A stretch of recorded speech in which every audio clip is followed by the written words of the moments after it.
Avec les garçons, on fait pipi plus bien que les autres. Nous, on nous dit tout le temps, nous cacher. J'en ai marre. On n'a pas mis la musique.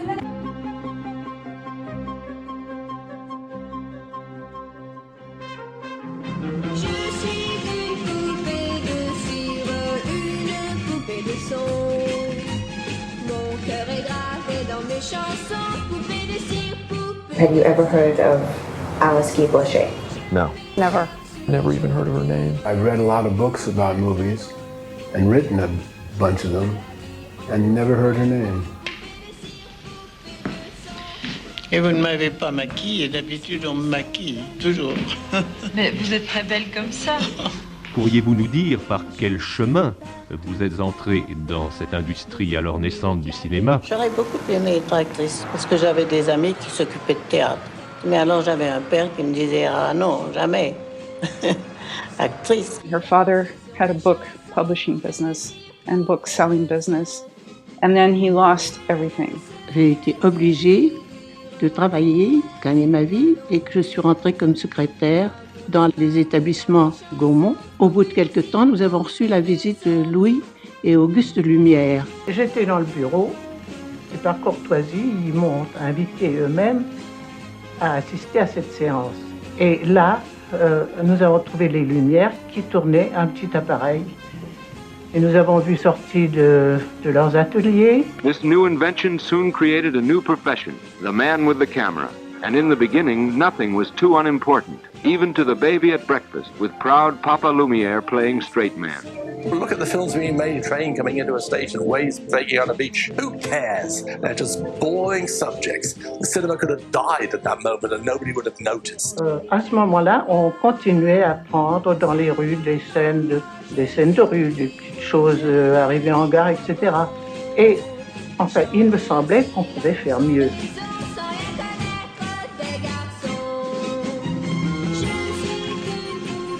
Alice Guy Blaché was one of the first filmmakers. Many people believe she was really the first filmmaker to make a narrative film. She was the first person to do a close-up. She did sound 15 years before most historians report that there was sound in movies. Was the first person to make a movie with an all-African American cast. She wanted that to be a multiracial movie with an interracial couple, but the white actors wouldn't do it, so she was like, I'm gonna make that movie anyway. She was the first to direct exclusively. She was the first to produce and direct. She trained actors and set designers and cameramen. You begin to realize that she was really trying everything, besides comedies, vaudeville skits, all kinds of trick photography, double exposures, color tinting. Alice thought a great deal about agency. Usually she's thinking about feminine agency. When she started thinking about agency, she saw it as a continuum. So you have the girl in Ocean Wave who can't lift a finger for herself, and then you have the Vinnie Burns characters who are running around, or the 10-year-old shooting her flaming arrows. Planned Parenthood, that was a script that she did with Rose Pastor Stokes, who was an advocate.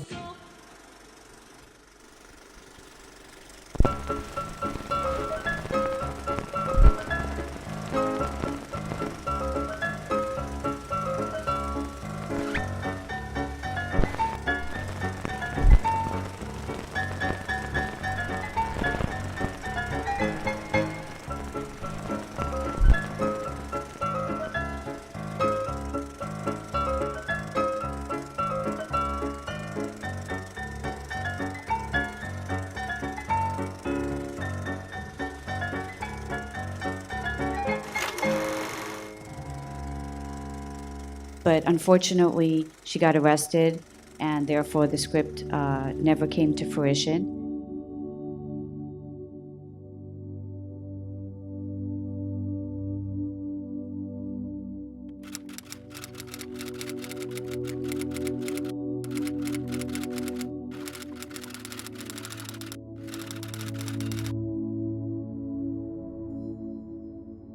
If you look on Alice Guy Blaché, you can credit her as director or producer or writer on around 1,000 shorts and features, which is amazing that she would be so prolific, but the first French history, Bardèche and Bachelet, cite her as an actress. 50% of screenwriters, when silent film and film started, were women. And part of the reason was nobody thought it was anything, so they were like, let the ladies play with it. It starts to make a profit. That's when men took over. And then people noticed. Men have a kind of brotherhood. There's some progress, but it's hardly worth mentioning.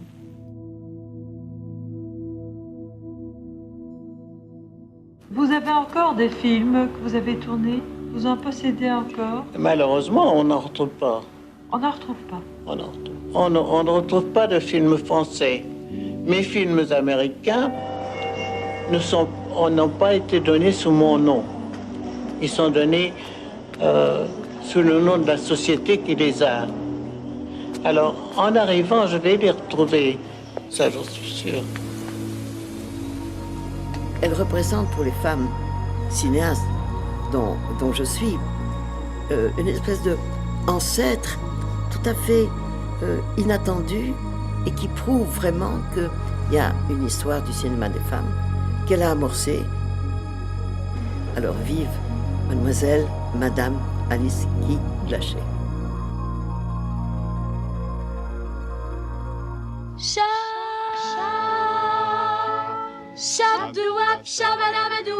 Je ne sais pas à quel moment j'ai pris conscience que ce n'était pas seulement la question d'être libre. Les viols, les femmes battues, les femmes avortées dans des conditions épouvantables. J'essayais de vivre un féminisme joyeux, mais en fait j'étais très en colère.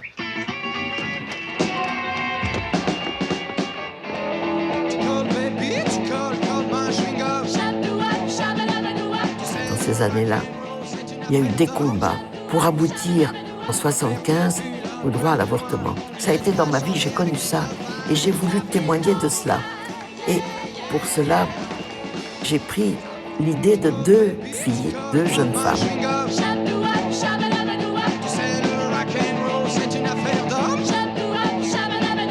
Au fond, on peut dire que ce film, c'est l'histoire d'une amitié. On peut dire aussi que c'est un musical féminin.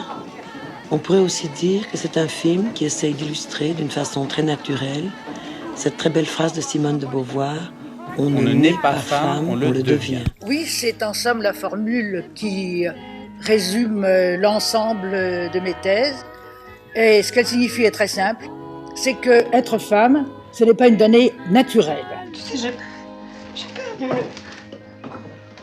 Enfin, j'ai souvent envie de pleurer. Il n'y a pas un destin biologique, psychologique, qui définisse la femme en tant que telle. Vite, Suzanne, il le faut.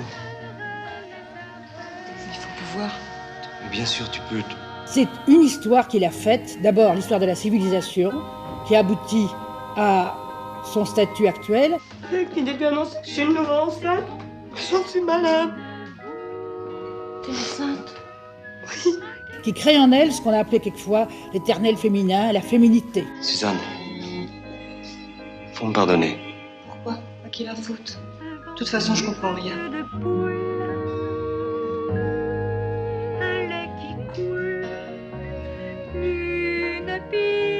When Jerome kills himself, is it okay to read the film in a sense that in order for a woman to kind of make choices about herself, there's a part of her that has to kill the desire of the man and the expectation of what his image of her should be? J'essaye de voir et de donner à voir les images et les clichés de la rêverie collective, et aussi de les déranger.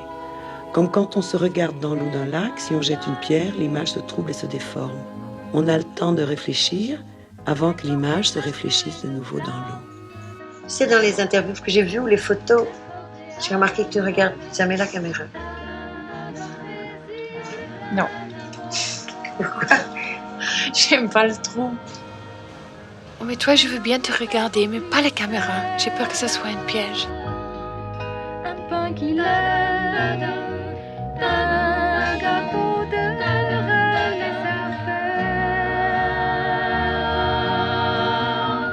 Wymień 3 kraje, w których chciałabyś spędzić wakacje i dlaczego. Wymień 3 miejsca w Polsce, wymień 3 tryki modowe, wymień 3 osoby, wymień 3 cechy charakteru, wymień 3 rzeczy, które kupujesz najprzystojniejszych twoim zdaniem siatkarzy.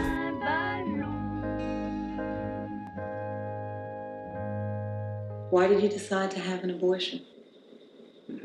Well, about 8 years ago, I got pregnant the first time. There was no one to tell me about contraception. The time I got pregnant, I was using birth control. This was my first affair, quote, and I was 19. For one thing, it was hard to accept the fact that my mother rejected me at the time when I needed her most. As it turned out, my father arranged the abortion. He went to the black section of town and asked an old black woman who he knew. I didn't get an abortion because I have a sister that I'm very close to who didn't want me to die from an abortion. She just took what looked like a coat hanger, really, and she just sort of unfolded it, and this big black piece of metal, and just shoved it up. That was the reason I chose to have the child and give it up for adoption. My father, see, that's when I found out. My father just said, let her lie there, just let her lie there. And I would be screaming, and I don't usually scream very much. If abortion had been legal, or if you had known that there were safe, illegal abortions, would you have had an abortion and taken that risk? Yes, I would, because I got pregnant the second time, and I had an abortion during my 22nd Christmas, a year later. It was an illegal abortion. I chose to have it because I would have killed myself rather than give up another child. Ici, 2 fois, on a prêté cette jolie petite maison rose et charmante pour faire des avortements clandestins.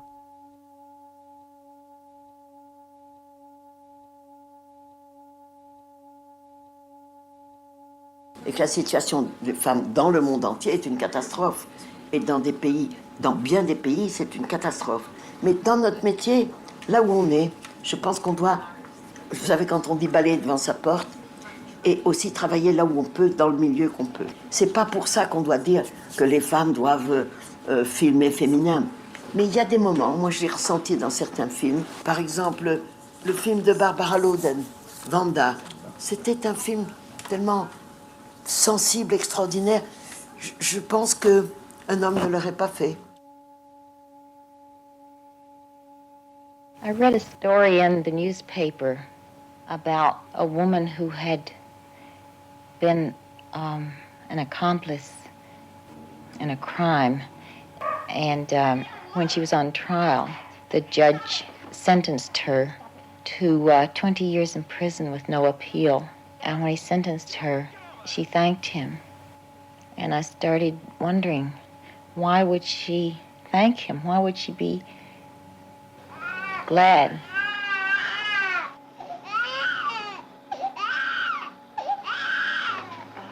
And in this article, it did say that she had had children and she had left them. Didn't care about anything. She was a lousy wife. She was always bumming around, drinking. She never took care of us, never took care of the kids. Where are we in the film on this? Now here is, this is the courtroom where her husband is divorcing her. Sometimes the kids is outside, running around, nobody watching them. Step up here, please. She can't cope with life. She has no equipment. She can't do anything. She can't hold a job. She doesn't know how to take care of children. Life is a mystery to her. Mrs. Goronsky, your husband told me you deserted him and the children. What do you have to say? She's trying to get out of the... She doesn't know what she wants, but she knows what she doesn't want. Listen, Judge, if he wants a divorce, just give it to him. Now, Mrs. Goronsky, you have 2 young children here.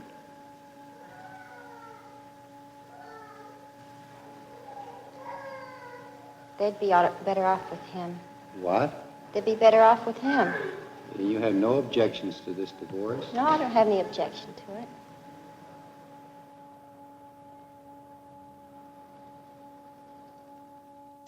I was never a movie fan.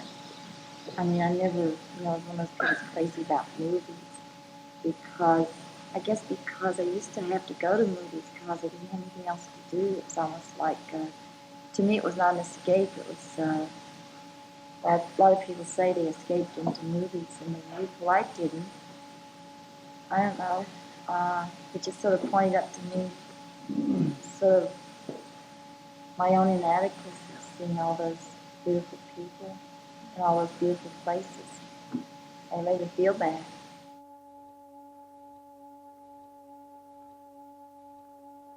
I get like that sometimes, like Wanda was, where I sort of, I don't have myself. I'm sort of floating, detached from any sort of security. Mr. Dennis, I can't do this. Oh, come on. No, Mr. Dennis, I really mean it. I can't do it. What do you mean you can't do it? Just what I've been trying to tell you. Can't do it. I think a lot of people are that way. I think millions of people that way. They don't know why they exist, and they have no direction in their life. They have no reason for existing. A few years ago, my mother got very sick, and she had no one, so I took care of her, and I spent a lot of time with her, and we talked a lot, and we became very close. And one thing she told me was, she said, I don't know what I would have done without you, and just think that I tried to get rid of you. And she told me that when she was first pregnant with me, that she had tried to abort me. But I didn't feel bad about it. I didn't resent her for that, because I understood what she was going through at that time. She had 2 children before me, and it really was not a good time to have another baby. This was during the Depression, and she and my father weren't getting along. So I could understand why that had happened.